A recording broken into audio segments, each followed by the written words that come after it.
புதுக்கோட்டையில் விமர்சையாக நடைபெற்ற நால்வர் திருவிழாவில் குழந்தைகள் திருஞான சம்பந்தர், திருநாவுக்கரசர், சுந்தரர், மாணிக்கவாசகர் உள்ளிட்ட 64 நாயன்மார்கள் வேடமணிந்தும் 12 திருமுறைகளை 208 அடிகளார் தலையில் ஏந்தியபடியும் கைலாய வாத்தியங்கள் இசைக்க ஊர்வலமாக சென்றனர்.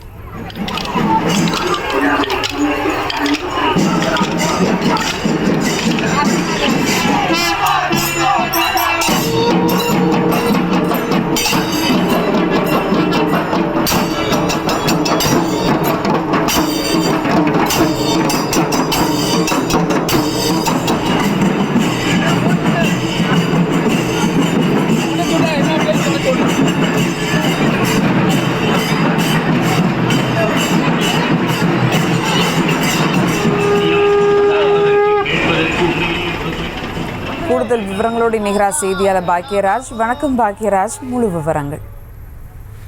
புதுக்கோட்டையில் முதல் முறையாக நால்வர் திருவிழா வெகு விமர்சையாக நடைபெற்று வருகிறது. திருஞான சம்பந்தர், திருநாவுக்கரசர், சுந்தரர், மாணிக்கவாசகர் 4 பேரின் விழாவாக நால்வர் விழா கொண்டாடப்படுகிறது. உலக மக்களின் நன்மைக்காக குழந்தைகள் திருஞான சம்பந்தர், திருநாவுக்கரசர், மாணிக்கவாசகர் உள்ளிட்ட 63 நாயன்மார்கள் தரமடைந்து முக்கிய வீதியில் வழியாக திருவிதி உலா வந்து கொண்டிருக்கின்றனர். இதே போன்று 12 திருமுறைகளை 208 அடியார்கள் தலையில் இயங்கியபடி கைலாய வாத்திய இசை இசைக்க புதுக்கோட்டை சாந்தாராமன் கோயில் வளாகத்தில் இருந்து ஊர்வலம் புறப்பட்டது.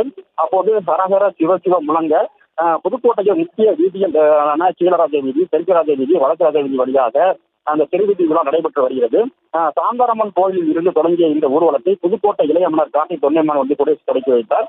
பக்தர்கள் இந்த ஊர்வலத்தை சாலையின் இருபுறங்களிலும் நின்று பக்தர்கள் சாமி தரிசனம் மேற்கொண்டு வருகின்றனர். புதுக்கோட்டையில் முதல் முறையாக நடைபெறும் நால்வர் திருவிழாவில் திருஞான சம்பந்தர், திருநாவுக்கரசர், சுந்தரர், மாணிக்கவாசகர் வேடமணிந்த சிறுவர்கள் திருத்தெரில் அமர வைத்து திருவீதி விழா நடைபெற்று வருகிறது. சிவனடியார்கள் ஊர்வலத்தின் முன்பாக பெண்கள் மற்றும் சிறுமிகள் போராட்டமாடி பக்தர்களின் கவனத்தை ஈர்த்து வருகின்றனர். சிவனடியார்கள் ஊர்வலத்தில் பங்கேற்ற பக்தர்களுக்கு பொதுமக்கள் சார்பில் பழங்கள் பிரசாதமாக வழங்கப்பட்டு வருகிறது. முன்னதாக சாந்தரமன் கோயில் நடைபெற்ற சிறப்பு போட்டியில் மாவட்ட முதன்மை அமர்வு நீதிமன்ற நீதிபதி சுபத்ரா தேவி பங்கேற்று வழிபாடு செய்தார். விவரங்களுக்கு நன்றி பாக்கியராஜ். செய்திகளை உடனுக்குடனும் துல்லியமாகவும் தெரிந்து கொள்ள சப்ஸ்கிரைப் பண்ணுங்க.